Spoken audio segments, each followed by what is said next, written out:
Okay, today is the night of the museum, so I'm in Saint-Germain. Welcome to today's video. I'm excited to make you travel a little bit with me in Paris once more and let you discover something you might not know of. So today is the night of the museums, and that's a European project that has existed for a while now. The first one was in 97 in Berlin, and by 99 France was like, let's do this. So basically all the museums have opening hours, and on that specific day the opening hour is much longer. It's usually around 11 p.m. and midnight, and all the access is free.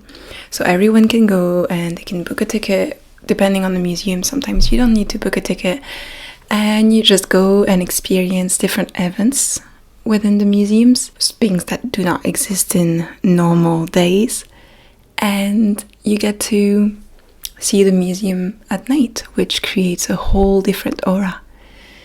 If you want to see what I did last year in Paris during that specific event, please click on the little above. So today I have a big plan. I headed towards the Museum of Eugène Delacroix, who is a famous painter in France. He's very well known for having painted The Liberty Guiding the People. Yeah, I know you know that one. And then to discover, when heading to his atelier, his workshop, you discover that there's a beautiful garden in the back. And to see a garden like this in the center of Paris in such a romantic style was like very, very nice, especially knowing that it was near to sunset, and just exploring that and meeting the Minister of Culture.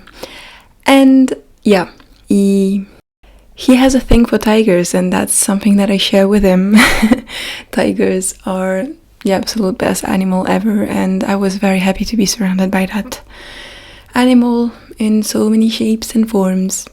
Then I walked along the Boulevard Saint-Germain with all the trees being lush and green once more, and I wanted to rediscover a museum that has been closed for many years and reopened just 2 days before this very specific night, and it's called the Museum of Cluny, and it's centered around the medieval times.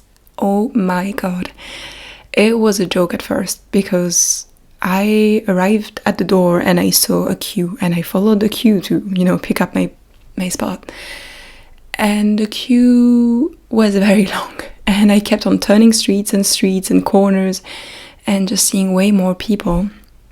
A friend of mine was joining me, so I was like, by the time she's here, I better see if the queue is moving at all, or we're gonna have to drop it and come back another day.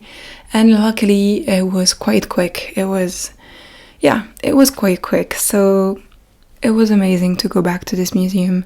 I remember going there in 2013, and it was an interesting experience, but they built a whole new system, and the museology is beautiful.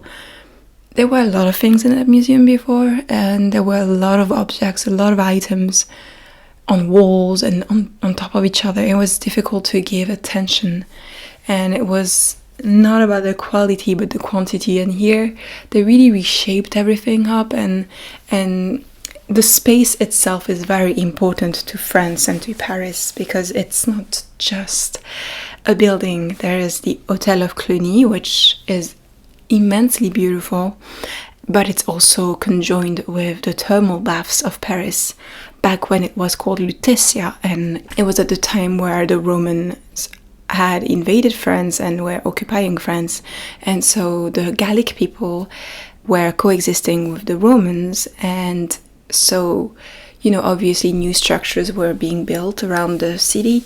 And the thermal baths were one where we have the frigidarium, we have the different parts of the thermal baths, and those are in ruins. They're still available, they're still visible, and I just really enjoy when structures still exist, no matter what the present state is, to actually see the foundations and to see the ruins and to be within the walls is extremely meaningful. And today it was fascinating because we had a sound bath, and it was resonating in the whole part of the thermal baths that is called the Frigidarium, which is the cold area.